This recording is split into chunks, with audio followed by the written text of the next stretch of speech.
Good morning, sir. So in this video, I'm going to share my learnings, my understanding of subject meteorology from finals week 1 to week 4.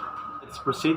So in the first week of the final topic is that we tackle about the convergence line and how they form, the airflow, how to read synoptic weather charts, as well as understanding about weather maps. Moreover, in this week, we are assigned to identify and explain the main types of pressure system on a weather chart, specifically the low and high pressure systems. Understand about low pressure system is that a low pressure system is a depression occurs when the weather is dominated by unstable conditions. So under a depression, air is rising, forming an area of low pressure at the surface.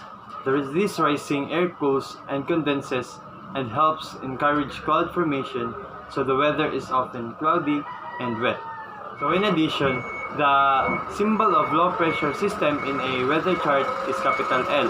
So furthermore, in northern hemisphere, the wind blows of a low pressure system is in an anti-clockwise direction.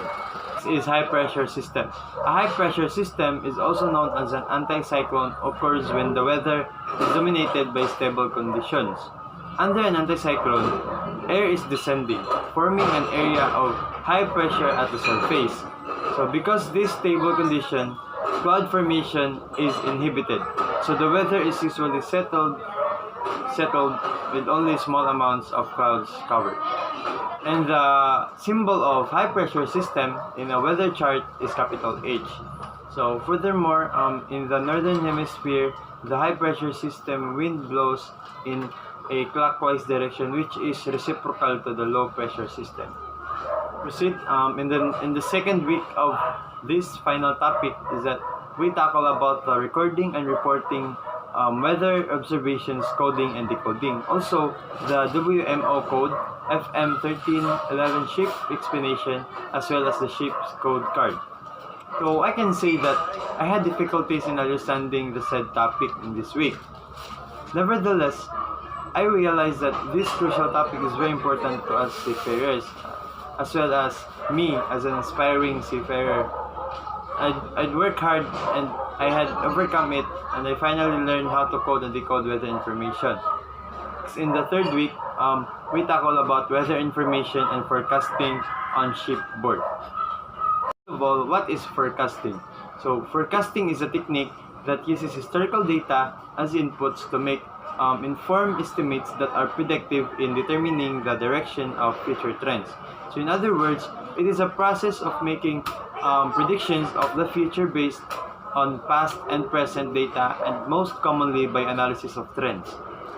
Furthermore, forecasting has its methods. So there are methods of forecasting, namely historical forecasting, persistence forecasting, and trend forecasting. What I've learned or understand of this topic is that with the help of forecasting, especially the methods of forecasting, it enables us to be aware and be prepared beforehand of the possible weather that might come to us or that might hit our country or place. So with forecasting, it predicts and helps us give us more reliable and precise information about the weather and for the upcoming weather or possible coming weather. In the fourth week, we tackle about the tropical cyclone naming institutions. This topic, it discusses about on how hurricanes and typhoons name.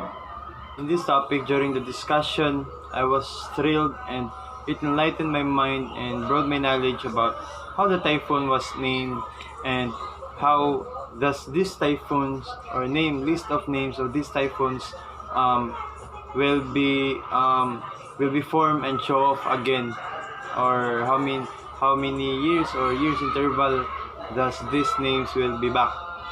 Furthermore, the Philippines, or in our country, we have our own pattern in naming the typhoons. So let me elaborate.